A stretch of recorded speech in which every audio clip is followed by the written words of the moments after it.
Perkenalkan, nama saya Desupta Faira dengan NIM 210442114 dari BKT 5A. Soal yang pertama yaitu pemeriksaan bank memiliki tujuan yang berbeda-beda bagi pemilik, karyawan, dan investor. Yang pertama adalah bagi pemilik nih. Yang pertama itu memastikan bahwa aset bank dijaga dengan baik dan risikonya diatur dengan sangat benar. Lalu yang kedua itu menilai efisiensi operasional dan kepatuhan terhadap peraturan yang ada. Lalu yang ketiga yaitu memastikan bahwa bank beroperasi dengan sesuai tujuan kebijakan yang telah ditetapkan.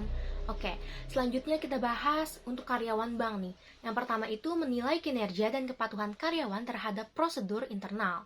Yang kedua, meningkatkan efisiensi operasional dan mengurangi risiko. Nah, yang ketiga itu memastikan bahwa tugas dan tanggung jawab karyawan dijalankan dengan baik. Oke, yang ketiga nih untuk investor, untuk pihak eksternal. Yang pertama menilai keamanan investasi mereka. Yang kedua memastikan bahwa bank itu memiliki kontrol internal yang kuat dan kepatuhan terhadap peraturan. Nah, yang tiga nih yang terakhir yaitu mendapatkan keyakinan bahwa bank itu dikelola dengan baik dan memiliki prospek pertumbuhan yang baik juga di masa yang akan mendatang.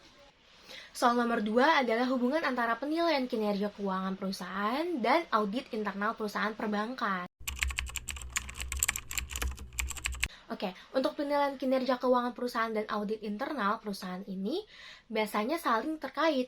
Audit internal membantu dalam mengevaluasi efektivitas sistem kontrol internal, kepatuhan terhadap peraturan, dan keandalan pelaporan keuangan. Nah, hasil audit ini nih akan memberikan masukan yang penting untuk penilaian kinerja keuangan perusahaan, memastikan bahwa laporan keuangan perusahaan itu dapat dipercaya dan sesuai dengan standar yang berlaku.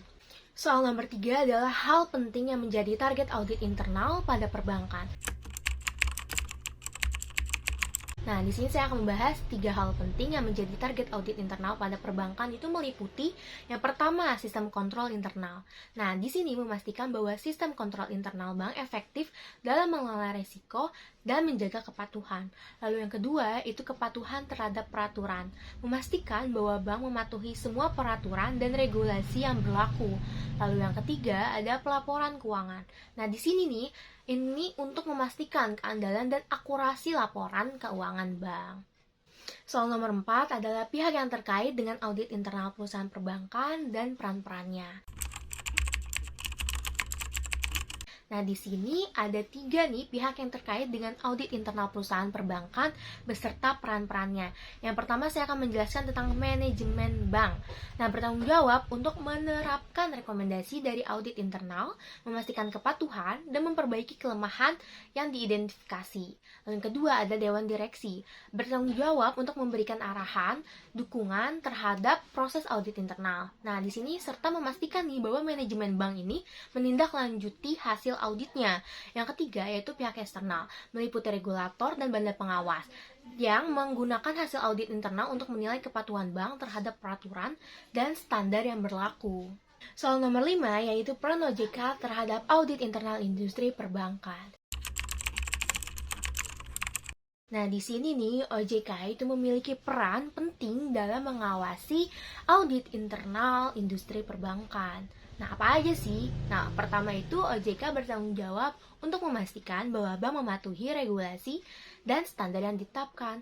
OJK juga menggunakan hasil audit internal sebagai salah satu faktor dalam menilai kesehatan dan kepatuhan bank terhadap peraturan. Nah, dengan demikian nih, OJK itu berperan dalam memastikan transparansi, keandalan, dan kepatuhan bank dalam menjalankan operasinya. Sekian dari saya Desupta Faira. Mohon maaf jika terjadi kesalahan yang tidak disengaja kepada Ibu Sandika. Wassalamualaikum warahmatullahi wabarakatuh.